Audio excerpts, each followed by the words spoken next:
I stumbled across my own LinkedIn profile. Except it wasn't mine. Same photo. Same summary. Same projects. Word for word. But a different name. And under current role? My job. At my company. Except she claimed it. My name is Nicole. I'm 34. I'm a product manager at a mid-sized SaaS company in Austin. Quiet. Methodical. Strategic. I don't do office drama. I design systems for users and for myself, which is exactly why I knew. This wasn't a coincidence. It was a copy.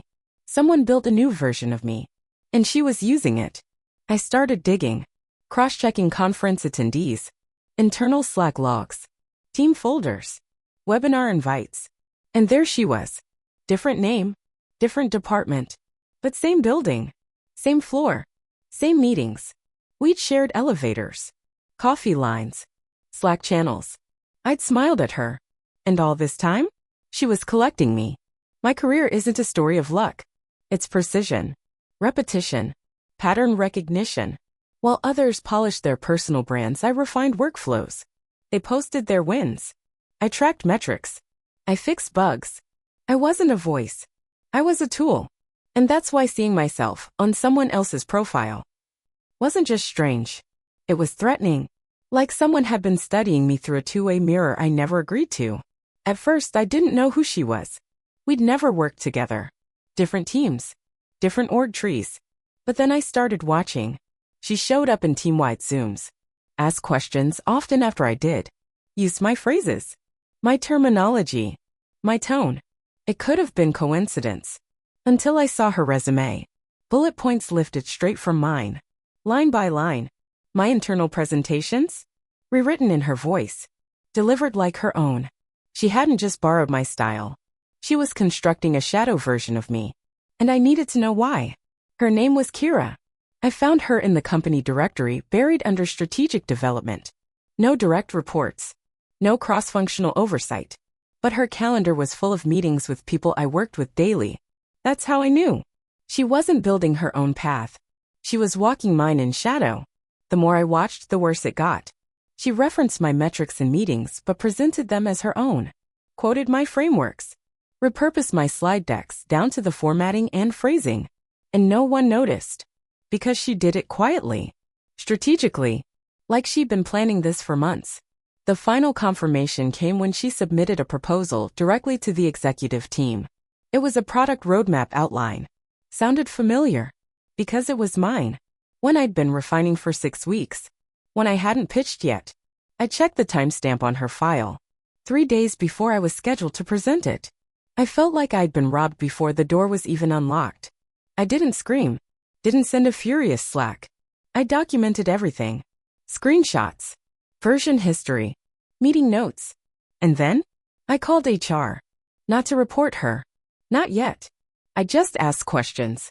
Hypotheticals. What constitutes intellectual ownership in a collaborative digital environment?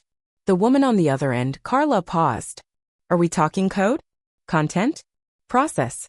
Let's say internal methodologies. Language? Strategy patterns? Unless it's patented or externally published under your name, it's hard to prove. That's what I needed to hear. Translation? She could keep taking until someone cared enough to stop her. And no one cared. Because Kira wasn't stealing deliverables. She was stealing identity, voice, trust. And in a company built on meetings and metrics, identity was currency. So I stopped playing defense. I started building a trap. I crafted a fake strategy doc. Subtle changes. Terms that sounded smart but would never work in practice. I shared it selectively, just in one Slack channel. No C-levels. Just peers. I gave it just enough visibility. And waited.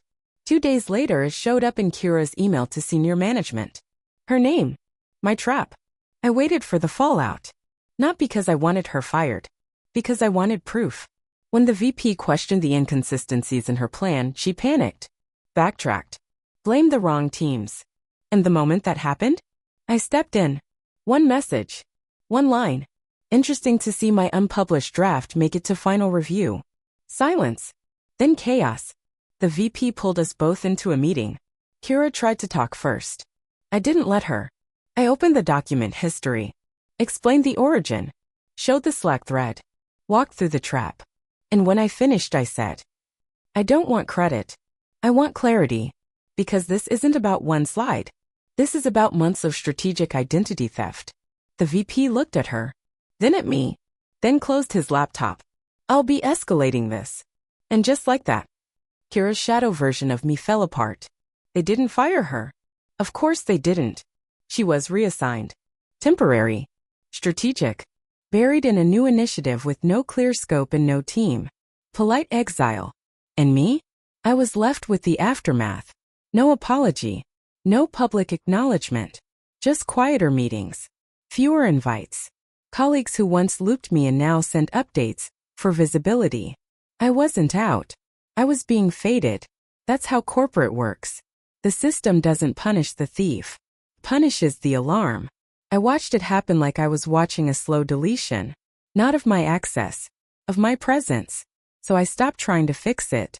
Stopped chasing validation in rooms that suddenly shrank. I started thinking differently. What if the value I'd built here, the frameworks, the voice, the process, wasn't meant to be protected? What if it was meant to evolve? Somewhere else. Somewhere I controlled. That's when I bought the domain. realpatterns.co. It was a placeholder at first. But the idea came fast. A library of living strategy. Not the glossy kind. The real kind. Messy frameworks. Postmortems. Tactics stolen and reclaimed. It wouldn't be private. And it wouldn't be free. But it would be mine. I started drafting at night. Built in Notion. Refined in silence. Every insight that Kira copied, I broke it down deeper. Explained what she didn't understand. Made it stronger. I didn't name her. Didn't reference the company. I didn't need to. The work spoke louder. And within a month, so did the traffic. People started sharing, commenting, subscribing.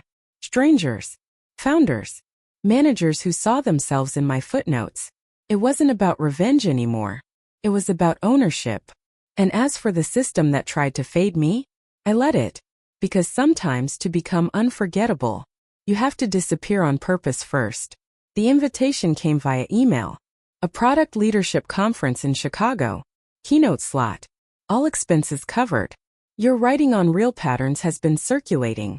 The organizer wrote. We think the industry needs to hear your voice, especially now. My first instinct was to decline. I didn't like stages. Didn't like being the face of anything. But then I thought of Kira. And how easily silence had protected her. So I said yes. I wrote my talk in pieces over coffee in between calls late at night. It wasn't about frameworks. It was about theft. Not of files. Of identity. I didn't name names. Didn't play victim. I told the truth. About being studied. Copied. Faded. About watching a version of myself get rewarded for things I hadn't even been allowed to finish. I ended the talk with one line. You can't copyright your voice, but you can reclaim it. The room went quiet. Then the applause started. Afterward, women lined up to speak with me. Not about tools. About stories. One had her roadmap stolen by a teammate who later became her boss. Another found her entire onboarding manual reposted under someone else's name. Most hadn't told anyone. They blamed themselves. For being too open. Too trusting. Too easy to copy. And now? They had a name for it. They had each other. They had me. I flew home with a list of messages in my inbox. New followers. Private notes. Requests for mentorship. But one message stopped me. A single sentence. You said what I never could. Now I know I'm not crazy. That was it. That was the mission now. Not exposure. Not ego. Language. Proof. And a place to stand without apology. Real Patterns stopped being a blog. It became a platform. I launched a private forum, invite only. No marketing. No launch campaign. Just a form. Have you ever been professionally copied or silenced? Tell us how. Each story was reviewed by a human. No judgment. No push for virality. We weren't collecting headlines. We were collecting truth. And what came in was devastating. Slide decks stolen in cross-functional drafts.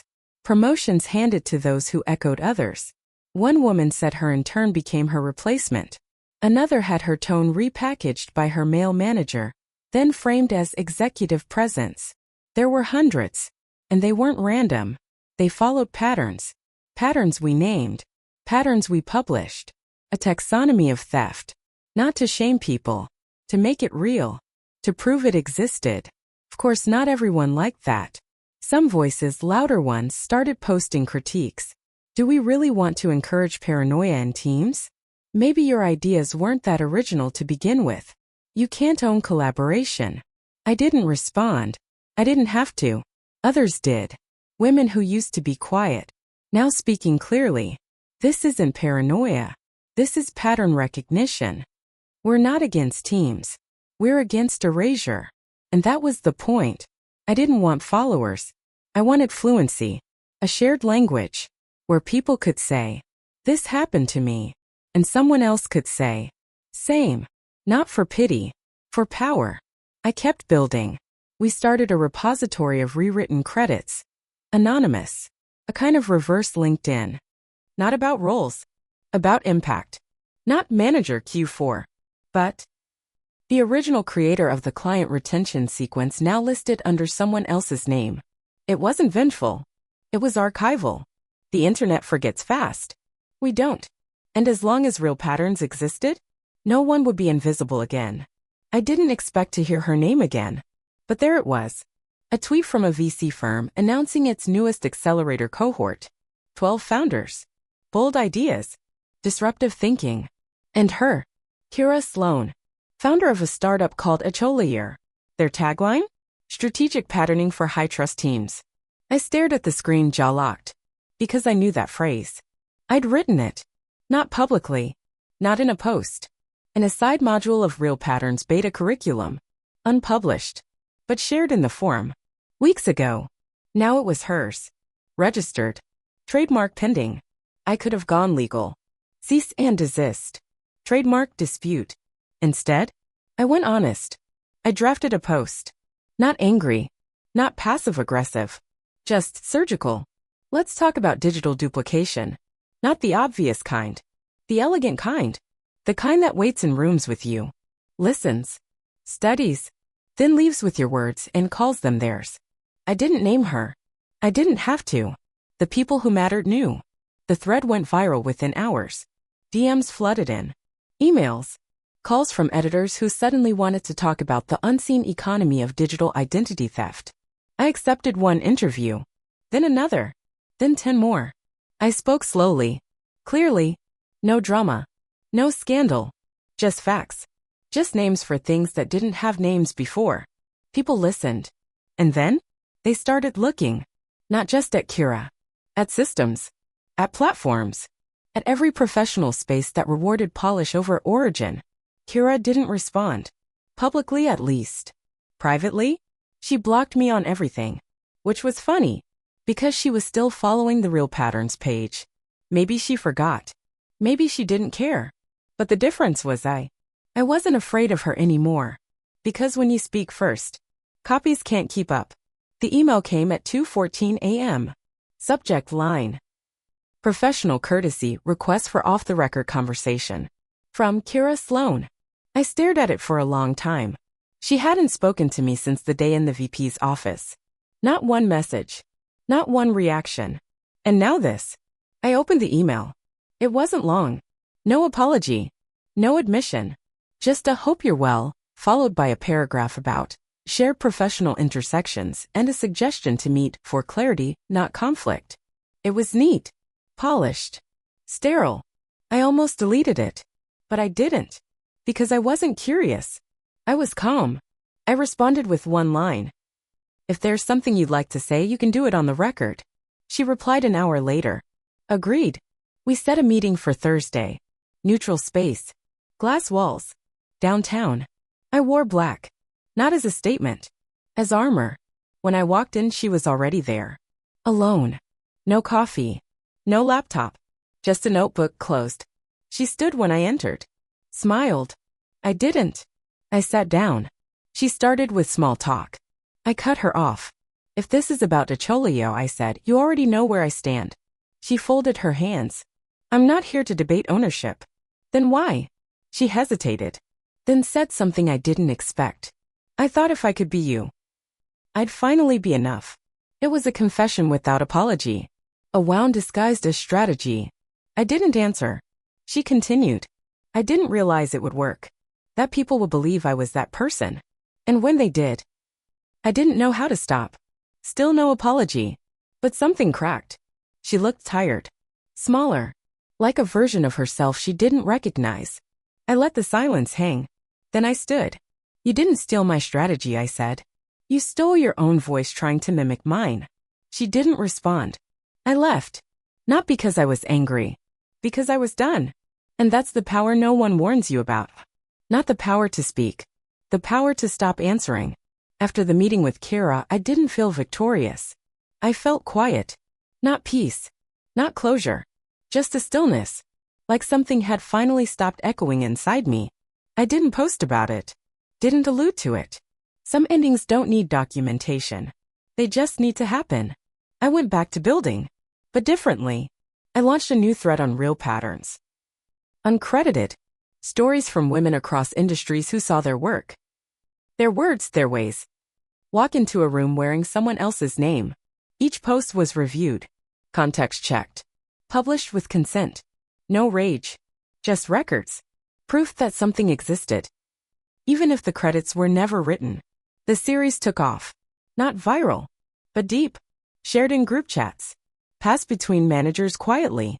Emailed across co-working spaces. It started conversations. And partnerships. Nonprofits. Mentorship networks. Design collectives. They reached out. Wanted to collaborate. Wanted to fund. Wanted to help the stories grow louder. And me? I stepped back. Not because I was tired. But because I wasn't the story anymore. I was just the start. My name wasn't trending. Didn't need to be. When people said real patterns, they didn't mean me. They meant the space, the safety, the language, the place you went when someone tried to take your voice and call it collaboration. And that was the legacy I wanted. Not to be credited. To make it impossible to forget who really started it. A year later, I wasn't running real patterns anymore. Not directly. The team was bigger. The work deeper. The impact wider than I ever imagined. I stopped moderating. Stopped posting. I watched from the outside now. And that felt right. Because some stories aren't meant to be held forever. They're meant to be handed off. One morning I sat in a corner cafe in a city where no one knew my name. Rain on the windows. Headphones in. Inbox open. A message caught my eye. Subject line. Thank you. I didn't know I was allowed. It was from a young woman. Mid-20s. Entry-level product analyst. Small firm. Midwest. She'd found real patterns through a repost in a Slack group. Read every page. And finally, at a quarterly strategy session, she'd spoken. Out loud. An idea. Her idea. No caveats. No shrinking. They listened. They used it.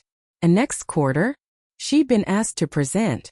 It wasn't a miracle, but it was movement. And she ended the message with this. I didn't think I could take up space. But now I know. Someone has to go first. You did. I closed my laptop, sipped my coffee, and smiled. Not because I changed the system, but because I shifted its direction. Quietly enough that it never even noticed me do it.